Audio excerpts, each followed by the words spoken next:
देना देता, भारती पे भी दे रहा है, देगा इस पे भी। तो बिल का चक्कर कुछ हो गया था इसलिए वो तो नाटक कर रहा था, तो हिसाब।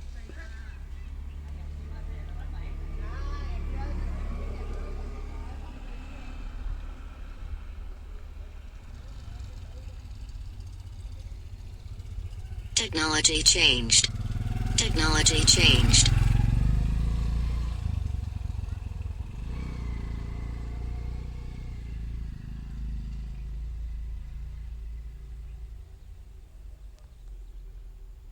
અમદાવાદ મુંબઈ નેશનલ હાઈવે પર આજે વહેલી સવારે બે ટ્રક વચ્ચે અકસ્માત સર્જાયો. અમદાવાદથી સુરત તરફ જઈ Technology changed. ટાયર ફાટતા Technology changed. સાઈડમાં ઊભી કરી દીધી હતી. આ દરમિયાન પાછળથી આવી રહેલી બીજી ટ્રક આગળની ટ્રકમાં ઘૂસી ગઈ હતી, જેના કારણે ટક્કર મારનાર ટ્રકના આગળના ભાગનો કચરઘાણ બળી ગયો.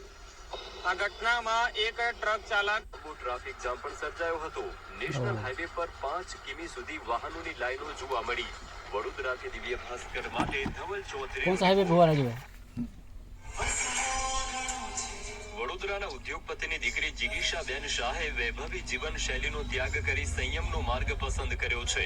જિગીશાબેન 3 ડિસેમ્બરના રોજ અમદાવાદમાં દીક્ષા ગ્રહણ કરશે. જિગીશાબેને MS યુનિવર્સિટીમાંથી BSc નો અભ્યાસ કરેલો છે. તેમણે અમદાવાદના આર્કિટેક્ટ સાથે લગ્ન કર્યા હતા.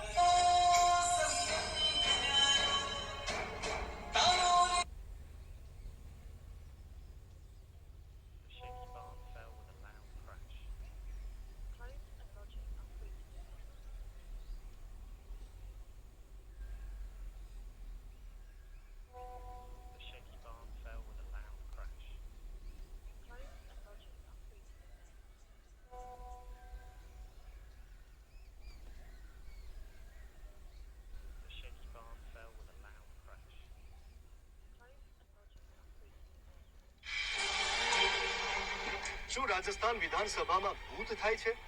શું બિલ્ડિંગ પર અકાળે મોત પામેલા બાળકોના ભૂતનો પડછાયો છે? આ વાત અમે નથી કરી રહ્યા, ખુદ ત્યાંના ધારાસભ્યો જ કહી ચૂક્યા છે. એટલું જ નહીં, એક તાંત્રિકને બોલાવી વિધિ પણ કરાવી. દાવો કરાય છે કે ભૂત પ્રેતના કારણે ગૃહમાં એક સાથે બધા ધારાસભ્યો નથી બેસી શકતા. તાજેતરમાં જ સલુંબરના ભાજપના ધારાસભ્ય અમૃતલાલ વીણાનું નિધન થતા ભૂત પ્રેતની ચર્ચાએ ફરી જોર પકડી છે. આજે ખાકી કવરમાં બાદ સ્મશાન પર બનેલી રાજસ્થાન વિધાનસભા. વર્ષ 2001માં રાજસ્થાન વિધાનસભાની નવી બિલ્ડિંગ બની. ત્યારથી લઈને આજ સુધી 17 MLAના મોત થયા છે અને 5ને જેલ થઈ ચૂકી છે. 2018માં ભાજપના ધારાસભ્ય કાલુલાલ ગુર્જરે ચોંકાવનારું નિવેદન આપતા કહ્યું હતું કે વિધાનસભા ભવન ઊભું છે ત્યાં સ્મશાન. અકાળે અવસાન પામેલા મૃત બાળકો દફનાવવામાં આવતા હતા. બની શકે કે કોઈ એવો અતૃપ્ત આત્મા હોય જેને શાંતિ ન મળી હોય તે આ રીતે નુકસાન પહોંચાડી રહ્યો હોય. એટલે જ આ વિધાનસભા કાયમ ખંડિત જ રહે છે. વિધાનસભા બહાર જ નહીં, ગૃહમાં પણ રીતસરની પ્રેતાત્મા પર ચર્ચા થવા લાગી. પરંતુ આ માત્ર નિવેદનબાજી સુધી જ સીમિત નહોતું. એક દિવસ ગણેશ મહારાજ નામના તાંત્રિક કમ વાસ્તુશાસ્ત્રીને हाँ समीर आजा, ले लिया तो। જેમને નિરીક્ષણ કરી હા, હા, આજે. 200 થી વધુ વાસ્તુ દોષ કાઢ્યા. તેમણે કહ્યું કે જે ભૂમિ પર આ ભવન બંધાયું છે તે જમીન જીવ હંતા છે, એટલે કે જીવ લેનારી છે. એટલે આ ઇમારતમાં સત્તા સ્થાને બેસનારી સરકાર ફરીથી સત્તા હાંસલ નથી કરી શકતી. Retired chief architect Vijaykumar Mathur, જેમની દેખરેખ હેઠળ વિધાનસભાનો પ્લાન તૈયાર કર્યો, તેમણે આક્ષેપ કર્યો હતો કે મેં આપેલા પ્લાનમાં Upload start.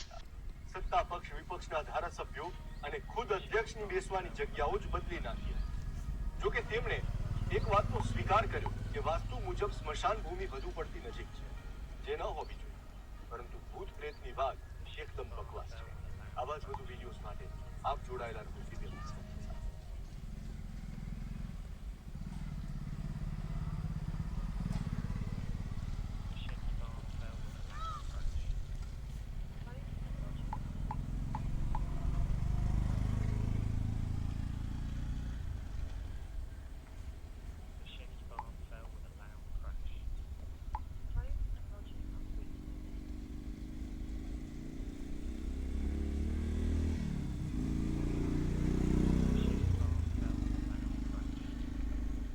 વરિષ્ઠ પત્રકારોની વચ્ચે પત્રકારોની મહાજમાવટ સાથે હું છું દેવાંશી. વિષય 2-3 લીધા છે, ચર્ચા એના પર વિસ્તારથી કરવી છે.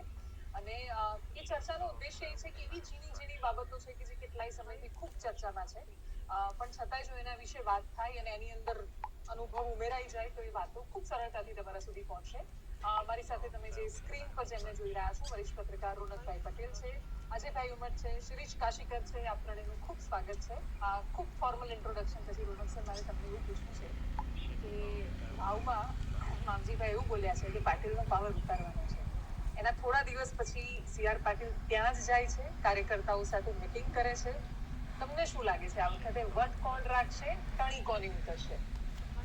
જેને સત્કર્મનું વાવેતર કર્યું હશે એ જીતશે, અથવા તો જે બહુમતના ગણિતની અંદર પણ આયોજન કર્યું છે એ જીતશે. વટની વાત ચોક્કસથી અપીલ કરી.